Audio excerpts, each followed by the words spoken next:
Hello, good morning students. मैं किरण, सूरज school Rewari, विषय हिंदी, कक्षा 10वीं। बच्चों, पहले मैंने आपको रस करवाए थे।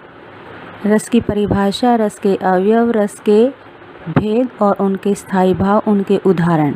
अब फिर से मैं एक बार आपको करवा रही हूँ कि रस किसे कहते हैं, इसके कितने अवयव होते हैं, इसके कितने भेद होते हैं और स्थायी भाव कौन से होते हैं।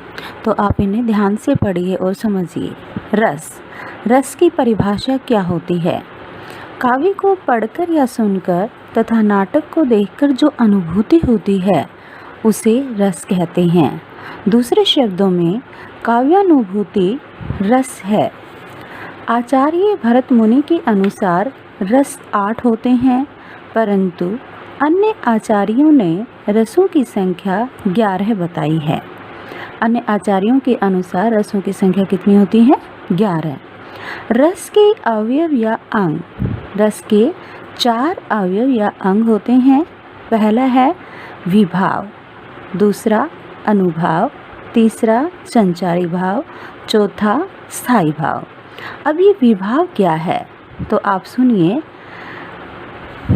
सहृदय के हृदय में जिन कारणों से स्थायी भाव उद्भूत होते हैं वे कारण विभाव कहलाते हैं। विभाव के भी 2 भेद होते हैं, उद्दीपन और आलंबन।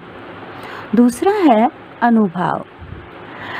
सहृदय के हृदय में स्थायी भाव उद्भूत होने के बाद जो उसकी शारीरिक मानसिक चेष्टाएं होती हैं, जिन चेष्टाओं के माध्यम से वो अपने भावों को प्रकट करता है, वो चेष्टाएं अनुभाव कहलाती है। तीसरा है संचारी भाव। जो भाव क्षणिक होते हैं, जो पल भर में ही उद्भूत होते हैं और पल भर में ही नष्ट हो जाते हैं, वो संचारी भाव कहलाते हैं। इनकी संख्या 33 होती है। चौथा है स्थायी भाव। आश्रय के हृदय में सदैव विद्यमान रहने वाले भाव जो अनुकूल परिस्थितियां उत्पन्न होने पर उद्भूत होते हैं, वे स्थायी भाव कहलाते हैं। प्रत्येक रस का अपना स्थायी भाव होता है। पहला रस हमारा है श्रृंगार रस। अब रस के भेद और इनके स्थायी भाव देखिए केवल। श्रृंगार रस का स्थायी भाव होता है रति, प्रेम। दूसरा है वीर रस, इसका स्थायी भाव होता है उत्साह। तीसरा रौद्र रस। रौद्र रस का स्थायी भाव होता है क्रोध। चौथा करुण रस। करुण रस का स्थायी भाव शोक। पांचवा है हास्य रस। हास्य रस का स्थायी भाव होता है हास। छठा हमारा है विभत्स रस। विभत्स रस का स्थायी भाव होता है जुगुप्सा या घृणा। सातवां अद्भुत रस। अद्भुत रस का स्थायी भाव होता है विस्मय। आठवां भयानक रस। भयानक रस का स्थायी भाव होता है भय। नौवां शांत रस। शांत रस का स्थायी भाव होता है निर्वेद। 10 वात्सल्य रस। वात्सल्य रस का स्थायी भाव वत्सल। 11 है भक्ति रस। भक्ति रस का स्थायी भाव होता है रति। देखिए बच्चों, भक्ति रस और श्रृंगार रस दोनों का स्थायी भाव रति होता है। पहला अब मैं आपको एक्सप्लेन कर रही हूँ श्रृंगार रस। श्रृंगार रस को रसराज भी कहते हैं। कभी कभी एग्जाम में ये प्रश्न पूछ लिया जाता है कि रसराज किसे कहते हैं, तो आपको बताना है कि रसराज श्रृंगार रस को कहते हैं। इसका स्थायी भाव होता है रति। जब विभाव, अनुभाव और संचारी भाव से रति नामक स्थायी भाव की पुष्टि होती है, वहाँ श्रृंगार रस होता है। श्रृंगार रस के भी 2 भेद होते हैं, संयोग श्रृंगार और वियोग श्रृंगार। अब ये संयोग श्रृंगार क्या है? जहाँ पर नायक नायिका, प्रेमी प्रेमिका का मिलन हो, वहाँ श्रृंगार रस होता है।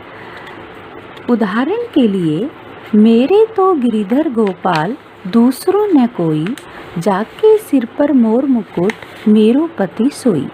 अब यहाँ पर जो मीरा है वो श्री कृष्ण को अपना सब कुछ मानती हैं। वो कह रही हैं कि मेरे तो गिरिधर गोपाल ही हैं, मेरे तो गिरि पर्वत को धारण करने वाले गौओं के पालक श्री कृष्ण ही हैं, उनके अतिरिक्त दूसरा मेरा कोई नहीं है। जिनके सिर पर मोर मुकुट विराजमान है वही मेरे पति हैं। तो यहाँ पर श्री कृष्ण और मीरा का अनन्य प्रेम दिखाई दे रहा है, अतः यहाँ पर संयोग श्रृंगार रस है। दूसरा है वियोग श्रृंगार, जहाँ पर रति नामक स्थायी भाव प्रेमी प्रेमिका नायक नायिका के दूर होने पर उद्भुत होता है, वहाँ वियोग श्रृंगार होता है। अब जब आपका कोई अपना बहुत ही क्लोज दूर चला जाता है तो आपको दुख होता है। तो ऐसे ही प्रेमी प्रेमिका नायक नायिका दूर होते हैं तो उनके हृदय में भी दुख का भाव उत्पन्न होता है, लेकिन वो दुख प्रेम के कारण उत्पन्न होता है, अतः उसे हम वियोग श्रृंगार कहेंगे। उदाहरण है बिन गोपाल बैरन भई कुंजे, हमारे बिन गोपाल बैरन भई कुंजे। इसका अर्थ है कि जब श्री कृष्ण गोपियों को ब्रज में छोड़ करके मथुरा चले गए थे तो गोपियाँ कह रही हैं कि गोपाल के बिना ये कुंजें हमारे लिए बैरन के समान है, दुश्मन के समान है, अर्थात अब हमारा यहाँ पर मन नहीं लगता है। दूसरा उदाहरण इसका है हमारे हारिल के लकड़ी, मन क्रम वचन नंद नंदन और यह दृढ़ करी पकड़ी। जब उद्धव श्री कृष्ण का योग साधना का संदेश गोपियों के लिए लेकर आए थे तो गोपियाँ श्री कृष्ण के विरह में परेशान थी, तो वो कहती हैं उद्धव से कि हे उद्धव, हमारे हरि हमारे लिए हारिल पक्षी की लकड़ी के समान हैं। हमने उनको अपने मन से, क्रम से, वचन से अपने हृदय में दृढ़ता से पकड़ लिया है, हम उनको नहीं छोड़ सकती हैं।